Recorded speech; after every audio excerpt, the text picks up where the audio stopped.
Didibat Lolone masih bersama Anda di gelar perkara. Saudara, jelang putusan akhir terhadap terdakwa pembunuhan berencana Brigadir Nofriansah Yosua Huta Barat, Barada Richard Eliezer banjir dukungan.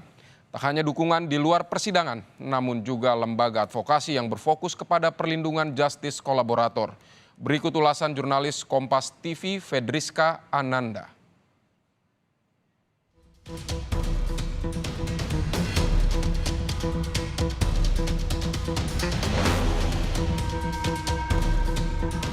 Penuntut umum dalam surat tuntutan tertanggal 18 Januari 2023 ternyata telah mengakui bahwa terdakwa Richard Eliezer Pudiang Lumiu merupakan saksi pelaku yang bekerja sama untuk mengungkap tindak pidana yang didakwakan.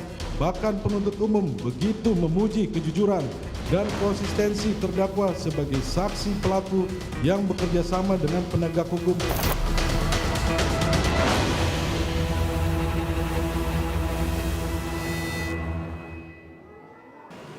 Senin lalu jelang sidang pembacaan replik terhadap Barada Richard Eliezer dan Putri Chandrawati, lembaga advokasi ICJR mengirimkan dokumen amicus curiae ke Pengadilan Negeri Jakarta Selatan yang menangani perkara pembunuhan berencana terhadap Brigadir Nofriansah Yosua Huta Barat.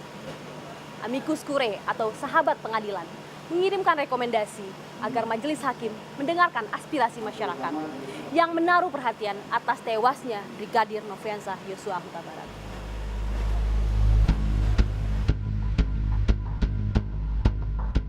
Persidangan pembunuhan berencana Brigadir Yosua segera memasuki babak akhir. Selangkah lagi majelis hakim akan mengetuk palu menjatuhkan vonis hukuman ke masing-masing terdakwa pembunuhan berencana Nofriansah Yosua Huta Barat.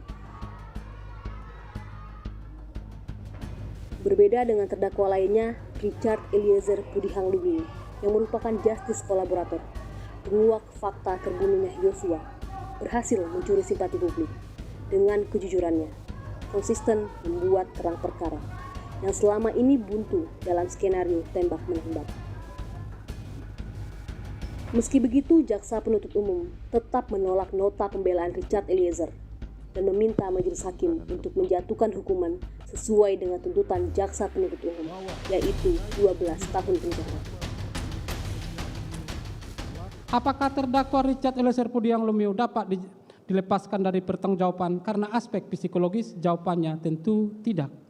Karena terdakwa Richard Eliezer Pudiang Lumiu dalam hal ini bukan yang terpengaruh karena ketakutan atau karena dibawa kuasa penguasa, dalam hal ini saksi Perdi Sambo, melainkan terdakwa Richard Eliezer Pudiang Lumiu dalam hal ini hanyalah memperlihatkan loyalitasnya sebagai orang yang ikut dalam saksi Perdi Sambo. Berdasarkan hal-hal tersebut di atas, penuntut umum memohon kepada majelis hakim yang memeriksa dan mengadili perkara ini untuk 1.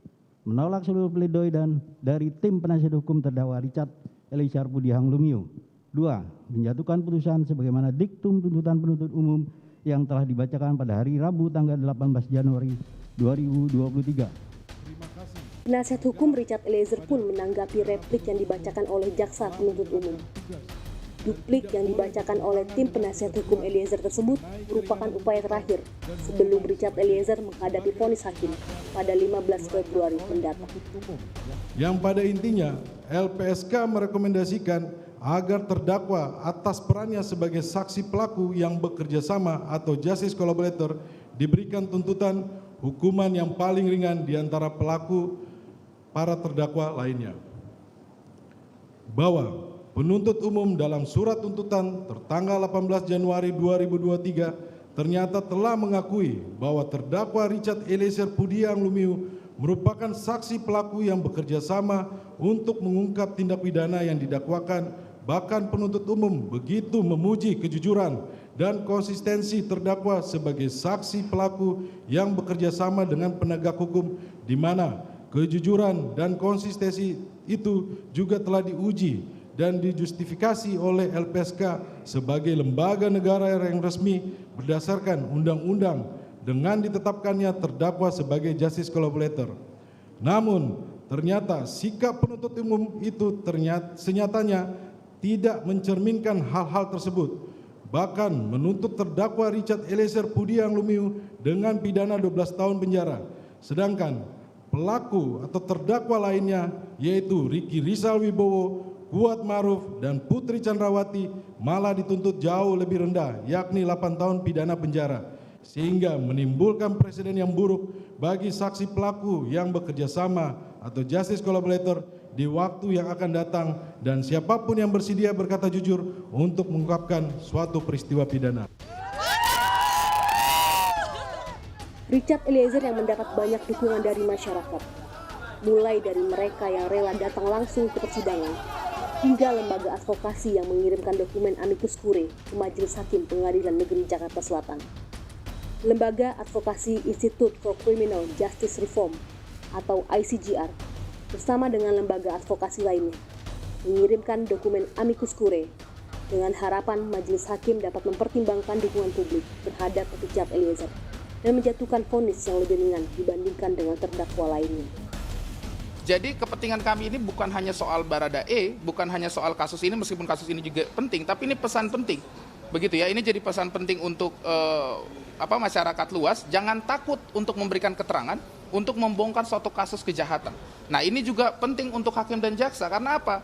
Yang mendapatkan keuntungan, kalau kita mau pakai bahasa keuntungan ya, kan pembuktiannya ada di jaksa, ada di hakim. Jadi kalau jaksa dan hakim tidak mendukung sistem justice kolaborator, ya nanti penegakan hukum kita tambah sulit, apalagi kasus-kasus seperti kasus korupsi, kasus narkotika yang sangat terorganisir, yang sangat susah diungkap, justice kolaborator jadi penting. Jadi itu bagian yang paling penting. Jadi kita kasih lihat contohnya, kita beritahu kepada hakim. Saya rasa hakim juga sudah cerdas lah, beliau sudah tahu ya, ini kan cuma masalah dukungan.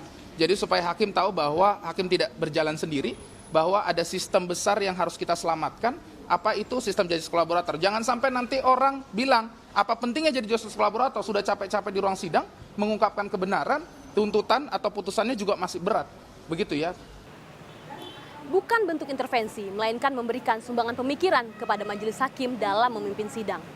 Amicus curiae memang memberikan perhatian khusus dalam perkara dengan perlindungan terhadap justice kolaborator. Namun, tidak serta-merta mempengaruhi majelis hakim dalam memutus satu perkara.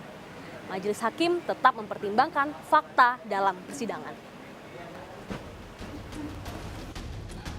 Pengadilan Negeri Jakarta Selatan mengkonfirmasi telah menerima amicus curiae yang dikirimkan oleh lembaga advokasi ICJR, Pilnet, dan Elsam.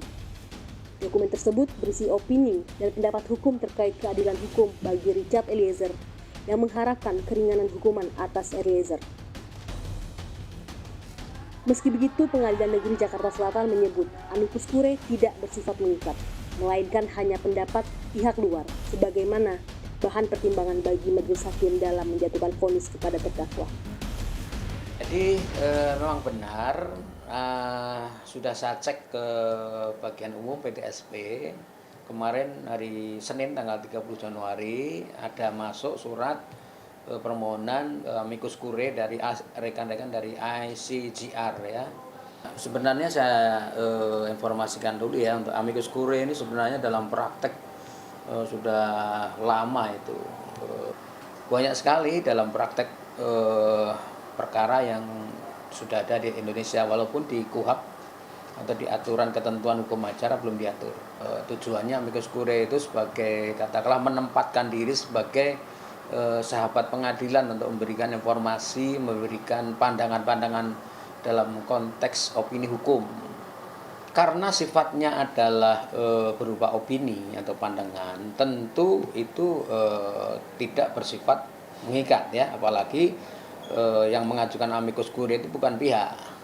Kita ketahui bahwa yang dipertimbangkan oleh majelis hakim di dalam memeriksa memutus perkara adalah fakta-fakta berdasarkan bukti-bukti yang diperiksa di proses persidangan. Kami tentu tidak bisa mengatakan apakah amicus curiae itu dipertimbangkan atau tidak, tapi kembali kepada hakim, karena hakim itu kan juga terikat harus memperdomani juga di dalam Undang-Undang Kekuasaan Kehakiman itu pasal 51, hakim harus mendengar nilai-nilai atau rasa keadilan yang berkembang di masyarakat.